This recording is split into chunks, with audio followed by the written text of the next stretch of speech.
Hello students, आपका KCC view of education में स्वागत है। आज हम आपको पढ़ाएंगे प्रीपोजिशन। ठीक, तो सबसे पहले वीडियो को लाइक कर दीजिए। जो लोग शेयर करना चाहते हो कि मतलब जो लोग पढ़ना चाहते हैं उन्हें शेयर कर दीजिए, और जो लोग अभी तक हमारे चैनल को सब्सक्राइब नहीं किए हैं वो क्या कहते हैं सब्सक्राइब कर दें, ताकि हमारे वीडियो अपलोड होते ही आपको नोटिफिकेशन मिल जाए। ठीक, तो वीडियो लाइक करिए। आज का टॉपिक है हमारा with, by, from, to, since, for. तो आज हम इन सब के बारे में पढ़ेंगे। तो के साथ, के द्वारा, अलग, को,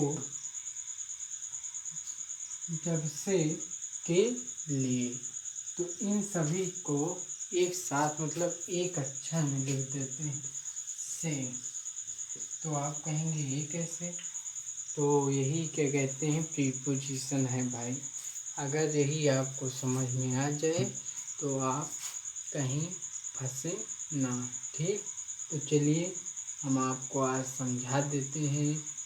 इन 6 हैं, 6 से सदैव के लिए छुटकारा, मतलब इसमें आप नहीं फंसेंगे। सबसे पहले हम विद की बात करते हैं, के द्वारा। तो के द्वारा सब देखिए, यहाँ से भी है, के द्वारा भी है। तो हम आपको दोनों के क्या कहते हैं एक एक उदाहरण देंगे। ठीक, उसी में आपको समझना है। अगर एक एक नहीं और देंगे, अगर ना समझ में आए तो कमेंट में कहिए, फिर अगली वीडियो में एक एक नहीं 10-10 उदाहरण देंगे। केवल विथ पर ही बनाएंगे ताकि अच्छे समझ में आ जाए। वैसे तो मैं आशा करता हूँ कि आपको एकदम एक ही मतलब एक ही ट्रांसलेट में, एक ही एग्जाम्पल में समझ में आ जाए। तो चलिए देखते हैं विथ के साथ। अगर किसी भी वाक्य में के साथ आए तो उसमें हम क्या कहते हैं विथ लगा देंगे। जैसे मैं राम के साथ बाजार जा रहा हूँ। I am going to market with Ram. I am going to market with Ram. मैं राम के साथ बाजार जा रहा हूँ। ठीक, ये समझ में आ गया। अब देखते हैं से कब लगेगा। जैसे I will cut the cake with knife. मैं चाकू से केक काटूंगा। सभी बच्चे ध्यान दें। अगर कोई हथियार या औजार वाक्य में मतलब से पहले आए कोई भी हथियार या औजार, तो हम उसमें विथ का प्रयोग करेंगे। ये क्वेश्चन बहुत जगह पूछा जाता है कि इसमें किसका प्रयोग करेंगे। कोई टू लगा देता है, कोई बाई लगा देता है। ठीक, सबसे अधिक लोग क्या कहते हैं बाई ही लगाते हैं। ठीक, तो अब आपको ये गलती नहीं करनी। आपको समझ लेना है कोई भी टूल्स या वेपन्स के नाम आए तो हमें बाई ही सॉरी विथ ही लगाना है। ठीक, उसके बाद देखिए बाई दिया गया है के द्वारा। तो देखिए इसे भी देख लेते हैं।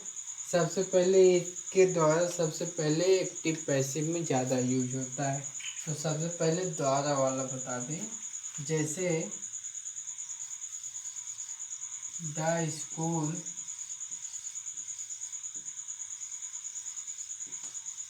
Gone by Ram. ठीक, राम के द्वारा स्कूल जाया जाता है। The school gone by Ram. ये समझ में आया। देखिए अगर एक्टिव पैसिव नहीं आती तो कमेंट में कह दीजिए, हम आपको इस मतलब प्रीपोजिशन पढ़ाने के बाद, अभी नहीं बाद, आपको हम क्या कहते हैं ये क्या कहते हैं एक्टिव पैसिव पढ़ा देंगे। ठीक, नहीं तो अगर नहीं कहेंगे तो चलो नहीं पढ़ाएंगे, क्योंकि मैं जानता हूँ बहुत अधिक लोगों को एक्टिव पैसिव आती होगी। ठीक, अब उसके बाद चलिए हम देखते हैं फ्रॉम। फ्रॉम मतलब अलग होने से। इन दोनों का मान लीजिए एक ही है।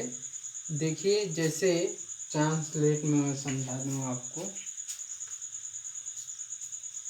जैसे वाक्य में दे दिया गया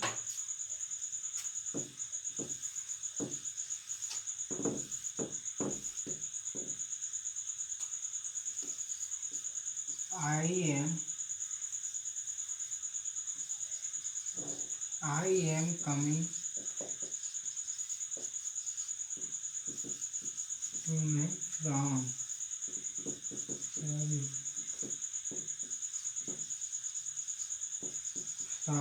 Lucknow. I am coming from Lucknow, मैं लखनऊ से आ रहा हूँ। तो इसमें देखिए क्या हुआ, अलग ही हुआ। ठीक, ये लखनऊ है, जैसे ये आदमी यहाँ चला तो क्या हुआ, अलग हो गया। तो इसीलिए अगर किसी भी वाक्य में जैसे कम आए, कम आ रहा है और किसी स्थान का नाम दिया हो, तो उसमें हम क्या कहते हैं, फ्रॉम ही लगाएंगे। ठीक,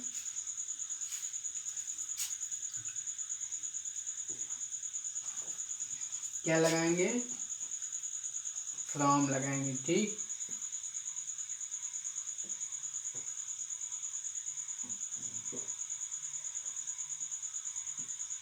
चलिए उसके बाद है टू, को। ठीक, तो आइए हम इसे भी समझ लेते हैं। जैसे वह तुमको, वह तुम को बुला रहा है। He has been, sorry, he is calling to you, वह तुमको बुला रहा है। ठीक, ये समझ में आ गया। He is calling to you, वह तुमको बुला रहा है। ठीक, ये समझ में आ गया होगा।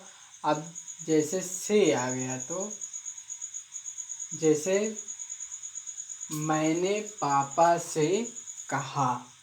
ठीक, यहाँ क्या कहते हैं, एग्जाम्पल में नहीं लिखे, ऐसे सुन लीजिए। मैंने पापा से कहा, आई सेड टू फादर, मैंने पापा से कहा। ठीक, इसमें भी क्या कहते हैं, से आया, तो आई से टू फादर या द फादर। ठीक, कर लीजिए, ये समझ में आ गया होगा चारों। अब चलिए सिंस और फॉर का। देखिए सिंस का सबसे पहले जब से दिया गया है, तो देखिए जब से सबसे पहले जैसे वाक्य में आया, जब से तुम खा रहे हो, तो सबसे पहले क्या करना है, सिंस लिख देना है। उसके बाद आपको अनुवाद कर देना है। जैसे जब से तुम खा रहे हो, since you are eating, since you are eating. ठीक, अब देखिए सिंस का दूसरा प्रयोग से के लिए। तो देखिए जैसे वाक्य में से आया, मतलब एक परफेक्ट टाइम होता है, एक इम्परफेक्ट टाइम होता है। तो परफेक्ट टाइम के लिए सिंस का प्रयोग करते हैं। जैसे समय के नाम, जैसे 2 घंटे, 3 घंटे, 4 घंटे, 5 घंटे, ये क्या कहते हैं, अनिश्चित समय, मतलब इम्परेटिव सेंटेंस है।